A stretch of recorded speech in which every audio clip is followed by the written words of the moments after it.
Greetings, VFI News supporters and anyone else watching this report. The big story this week is about something that apparently isn't going to happen. U.S. President Donald Trump will not be stopping in Israel during his upcoming regional tour, although he will be meeting with Palestinian Authority officials in Saudi Arabia during his stop there. But there's one Israeli President Trump might be meeting while he is in Saudi Arabia, and that's Edan Alexander, a dual U.S. Israeli citizen from New Jersey who was kidnapped into the Gaza Strip on October 7th and released this week. There was talk that he'd be brought to meet with President Trump in Saudi Arabia, but it was not immediately clear health-wise if that plan would be put into action. Meanwhile, the Roman Catholic Church has selected a new pope, and for the first time in history, it's someone from the United States of America. Pope Leo XIV made his public address in his new office on Sunday, mentioning his hopes for the release of Israeli hostages and a long-term ceasefire in the Gaza Strip. All that and much more is just ahead on this week's edition of VFI News from Israel.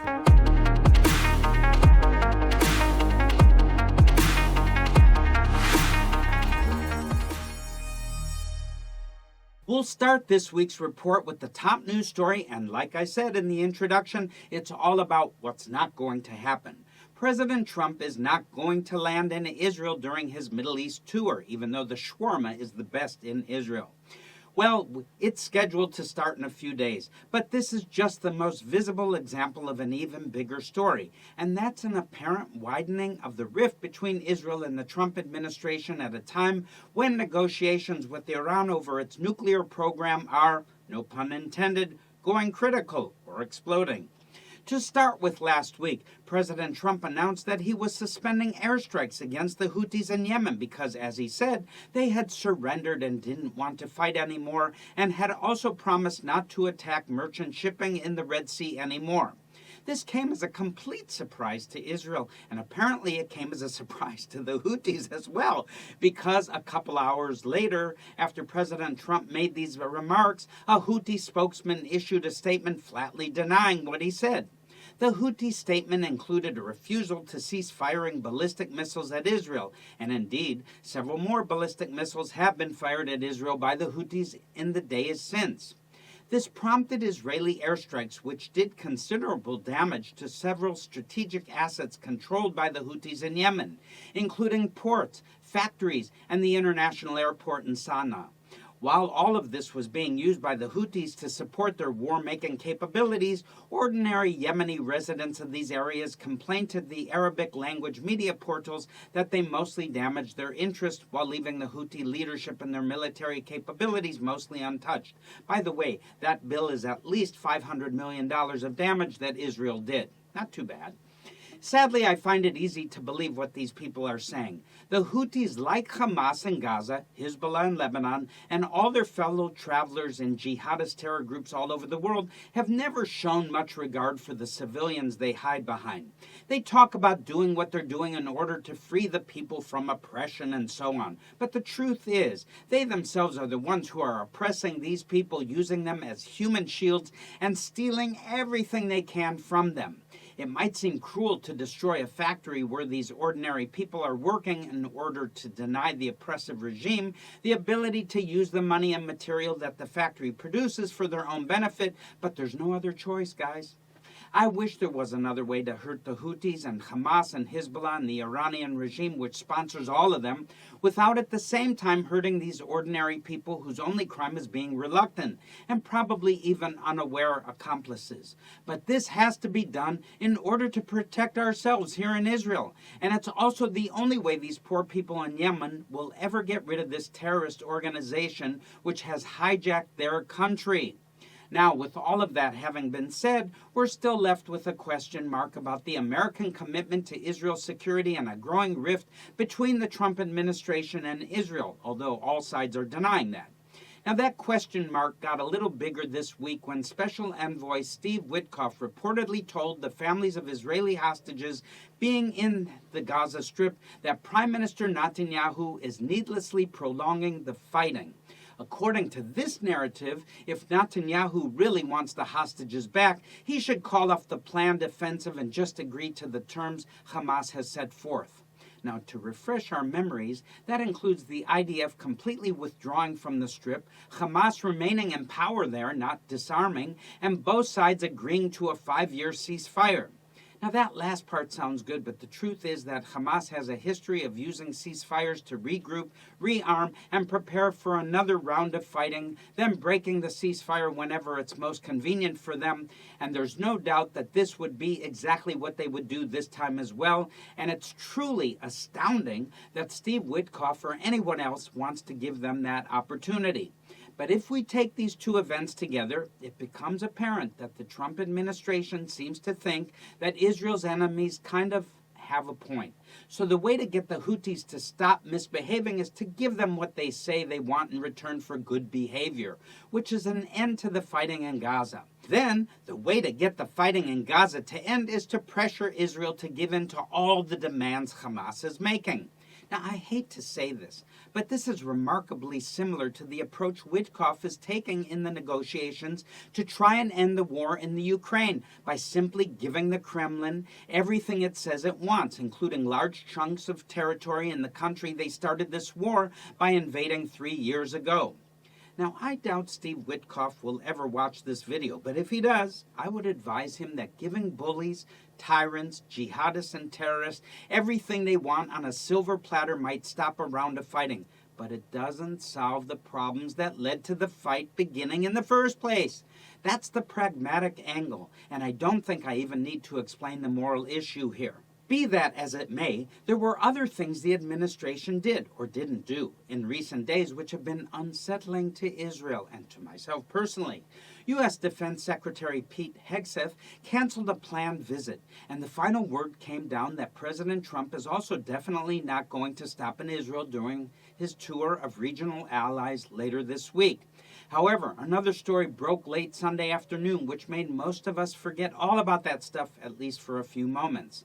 I am, of course, talking about the announcement that U.S. Israeli dual citizen Edan Alexander, who was among those kidnapped into Gaza on October 7, 2023, would be released the following day. Alexander was in fact released on Monday afternoon, and his mother, as well as Steve Witkoff and others, were there to welcome him home. However, it must be mentioned that this puts even more pressure on Israel to agree to a deal for the release of the remaining hostages instead of launching a new ground offensive in the Gaza Strip. Hostages both alive and dead. We think there's about 20 more that are left alive. Who knows, but we pray for the remaining hostages. All of this occurred against the backdrop of President Trump's upcoming visit to the region, which once again is set to include stops in Saudi Arabia, the United Arab Emirates, and Qatar, but not Israel. I think it's important to point out, though, that stops in Jordan and Egypt are also not on the agenda, and I think there's at least one possible reason why. U.S. Ambassador to Israel Mike Huckabee appeared on several Israeli news programs over the weekend to try and reassure Israelis of the strength of the alliance. During his interview with the Channel 12 news program in Israel, he said, quote, his first trip is about economic opportunity. That's where his focus is.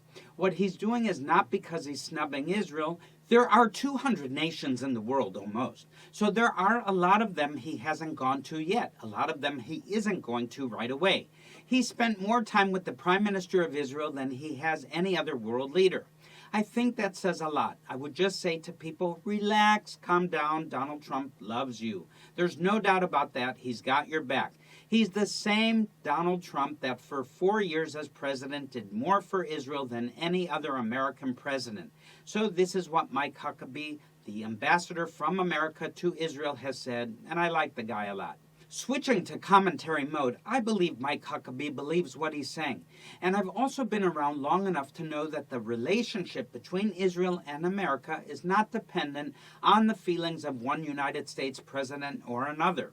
I remember when Barack Obama was president and there was all kinds of turbulence in the relationship. I also remember President Trump's first term, when he did in fact do some really amazing things for Israel, including moving the embassy to Jerusalem, recognizing the annexation of the Golan Heights, and brokering the Abraham Accords normalization agreements with the UAE, Bahrain, Morocco, and Sudan.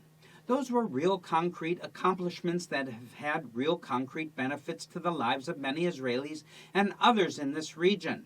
So what Ambassador Huckabee says about how this is a trip focused on economics and not geostrategic affairs also makes some sense, and it's important to remember that major military allies of the United States like Egypt and Jordan are also not getting a visit from President Trump on this trip. Maybe next time. However, it's also important to point out that while he is in Saudi Arabia, Palestinian Authority President Mahmoud Abbas, as well as leaders from Lebanon and Syria, will travel to Riyadh to visit with him there. That is President Trump. I think it's possible that Prime Minister Netanyahu will try and get to the UAE while President Trump is visiting that country to try and arrange at least a photo op, which might sound silly, but it's actually very important. You see, friends, it's not really necessary for President Trump to go abroad for meetings with other world leaders. It's not even necessary for President Trump to ever leave the White House. He can open his laptop there in the Oval Office and have discussions with any world leader he wants at any time he wants. It would save all kinds of money and hassles for him to do this, and for that matter, all the other world leaders could do the same.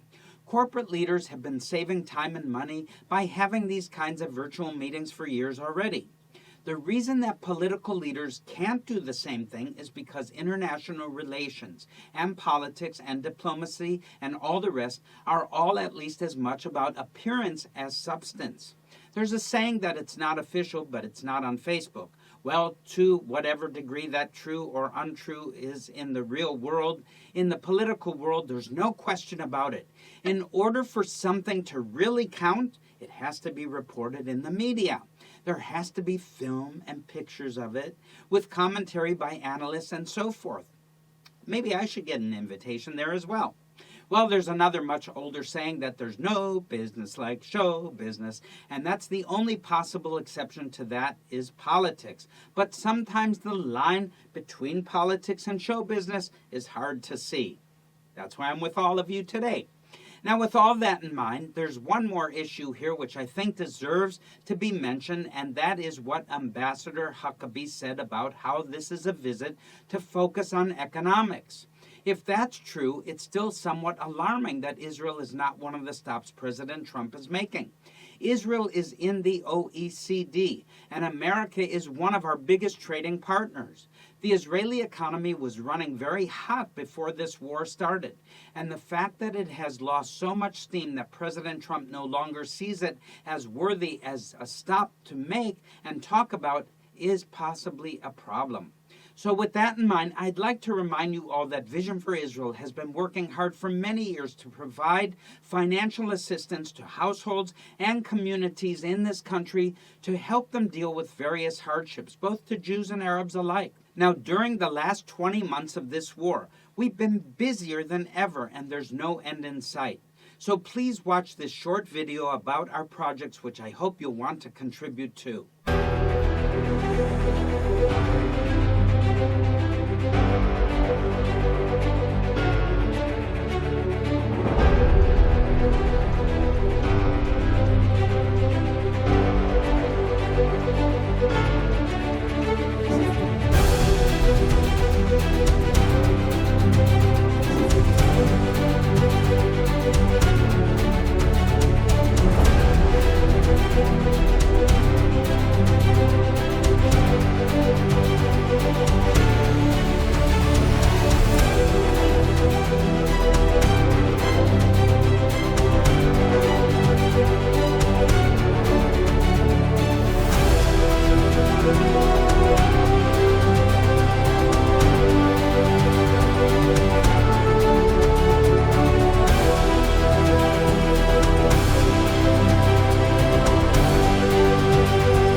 We all know that since October 7th, 2023, Israel has faced really tremendous challenges, not only because of the death and destruction that happened along the southern border of Israel in many of our communities, but also across the northern border, to where at one point we had over 100,000 Israeli residents and citizens, both Jews and Arabs alike, who had to evacuate their homes.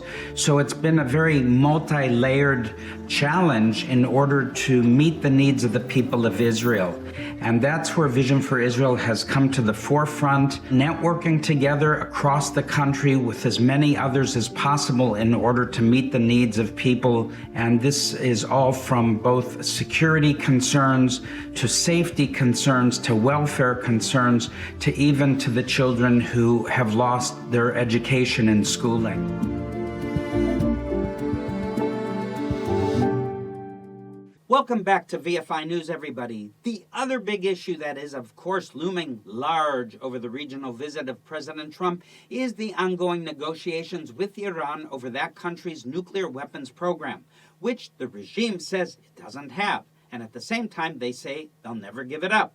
They are schizophrenic, my friends. Well, our friend Steve Witkoff was in Oman last Sunday for the fourth round of negotiations with Iranian officials regarding the nuclear issue.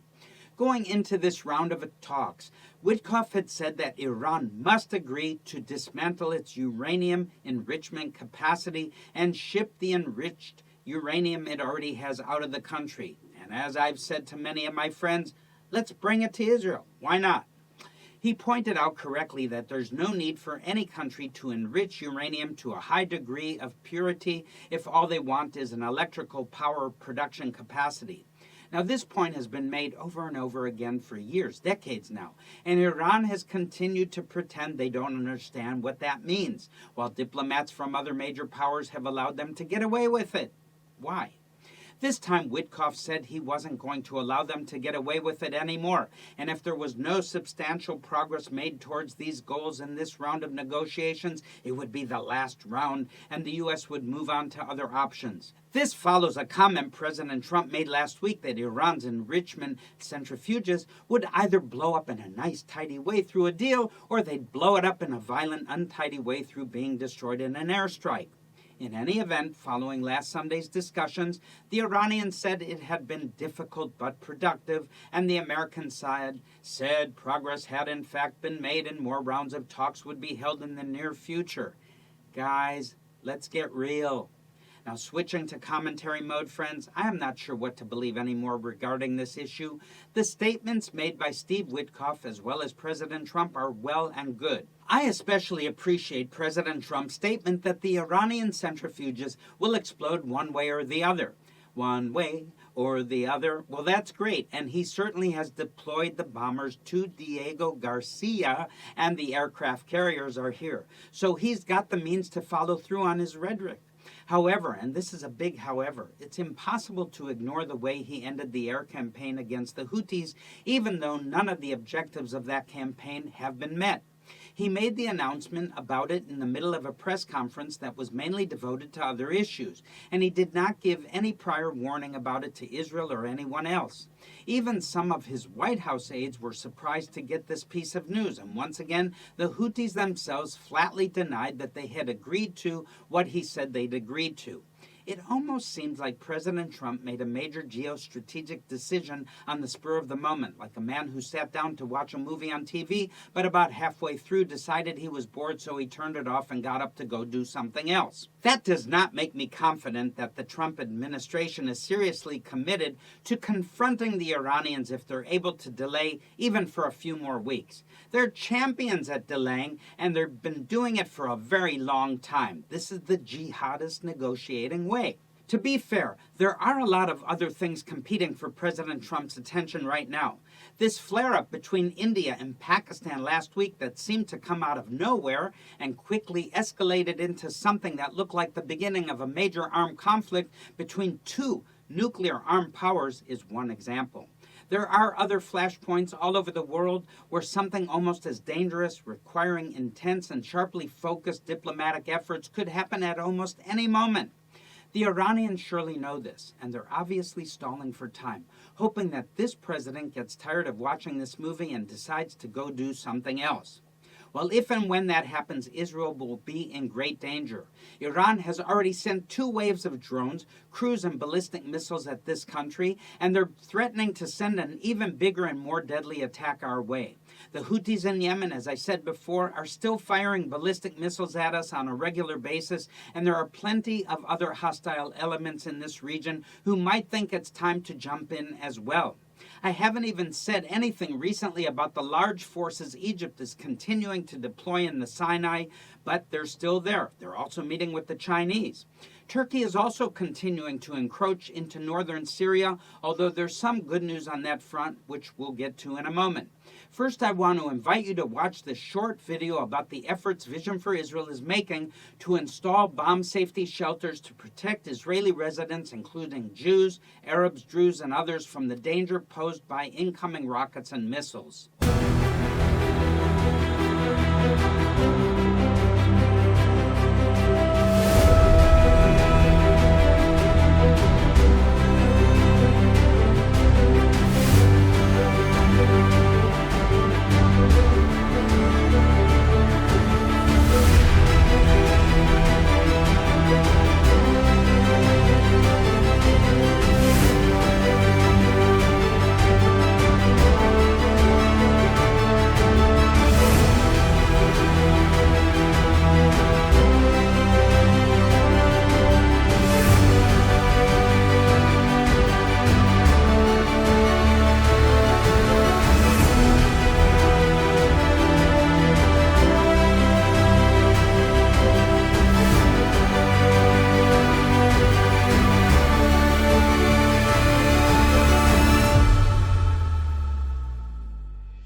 Vision for Israel has been installing bomb safety shelters since actually around the fall of 2021. During that year, there was a barrage of rockets that came into southern Israel, particularly by the terrorist group known as Hamas, and Israel had to find a way further in order to protect its citizens, its residents across the southern part of Israel. And so we sprung into action. We felt like this was a project that we had a personal invitation to fulfill. And it's important because when these projectiles, these missiles, these rockets, whatever that is that's thrown at Israel by its enemies, there is not only the potential for somebody being killed instantly, but also there's tremendous collateral damage and people that get wounded even from shrapnel. And so if you place a safety shelter at a bus stop, or in front of a high school or community center or a kindergarten or any kind of facility that's publicly accessible, the people can run into these shelters. The children can run and find safety in them and be protected from a rocket that lands and shrapnel is scattered, which could be mortally wounding people. So it gives not only a physical protection of security, but also an emotional sense of security that you know, having a shelter that you can run to in the street, outside of a store, somewhere publicly accessible, not just in someone's home, but out in the open, gives a sense of security. And I always believe that it's important for us to refer to Scripture. In Psalm 91, the whole chapter talks about God providing us a shelter. And we have seen amazing deliverances from enemy rockets as a result. And now we've installed over 400 shelters across the southern and northern borders of Israel. And they weigh 30,000 kilos each, or that's 30 tons. And it's a lot of weight on rebar and concrete that's been specially mixed, and also with a special metal ramp that allows physically impaired people to be able to come up in a walker or a wheelchair on a moment's notice. In many of these areas, residents don't have any longer than between 5 seconds to maximum 45 seconds to get into a shelter to be protected. Welcome back, friends. Now we're almost at the end of this week's report, so I just want to quickly go through some of the other major stories making headlines in Israel this week. We'll start with the mention we got from the new Pope Leo XIV, at least it's a nice name, in his first Sunday address as Pope to the crowds in St. Peter's Square. In his address, he called for a return of all the remaining hostages, an immediate ceasefire, and the entry of humanitarian aid into the Strip. Pretty standard, boilerplate stuff if you ask me. Now, to make a brief and very general comment on the new pope, so far it looks like his policies will be about the same as his predecessor, but he doesn't appear to have the same charisma or street-level credibility that Francis was able to muster. It's very interesting, of course, that he is an American, but I think the novelty of that will wear off pretty quick, and we'll be back to ignoring the pope most of the time for better or for worse. Now, I'm Jewish anyways. Now, moving on, Hezbollah continues to lose ground to the internationally recognized government in Lebanon. This last week, the government fired several Hezbollah agents who have, for decades, been using Rafik Hariri International Airport in Beirut as a conduit for smuggling weapons and ammunition into the country and narcotics and other contraband out. Now, losing this ability is another major blow, boom, to Hezbollah, and I want to once again congratulate and thank the internationally recognized government of Lebanon for taking their country back. I've heard rumors that Lebanon might be interested in joining the Abrahamic Accords, and I think that's a great idea, and I hope we see it happen very soon. It makes perfect sense for all kinds of reasons, and it would make life better for millions of people all over the Middle East, not only in Lebanon, also in Israel and the rest of the Middle East. Now, in related news, the regime of Abu Muhammad al-Julani in Syria continues to be a mixed bag. Jihadi elements connected to the regime have terrorized Druze and Christian villages south of Damascus, prompting Israel to extend protection and assistance to those villages. On the other hand, the regime has acknowledged quiet cooperation with Israel on regional security and intelligence issues. Would you believe it? Al-Julani has also confounded many observers by firmly rejecting efforts by Turkey to expand their influence. He is expected to meet with President Trump in Saudi Arabia later this week, and I, for one, am fascinated to see what the results of that meeting will be. Several airlines are continuing to suspend service to Ben Gurion Airport following last Sunday's Houthi missile strike, which managed to evade the air defense systems and impact near Terminal 3 at Ben Gurion. This is costing the Israeli economy a lot of money, and it's also forced many Israelis who were abroad to try and book alternative flights home, not to mention tourists who are coming to Israel. And usually everybody has to rebook at their own expense. Anti-Semitism is on the rise all over the world, including all elite universities in the United States like Columbia and New York City. Protesters again tried taking over parts of that campus last week, leading to ugly confrontations with police. So please pray for these young people, friends. It's a terrible wound they're inflicting on their own lives, and the future of the United States is in their hands for better or for worse. Now, there's many other stories that might have deserved to be covered this week, but I want to continue the tradition of ending these VFI news reports with some good news. This week, in a combined operation by the Mossad and the IDF, the remains of Sergeant First Class Tzvi Feldman, who went missing in the First Lebanon War's Battle of Sultan Yaqub in 1982, were brought back to Israel for burial. This is a reminder that the IDF, the Israeli Defense Forces, never abandons its own. And that's very reassuring for the young soldiers as they head into battle. So with that, I want to continue to pray with all of you for the peace of Jerusalem. That's what's written in Psalm 122. We must continue to pray and persevere. So until next week, I'm Barry Siegel, and this has been another edition of VFI News from Israel. Shalom, shalom.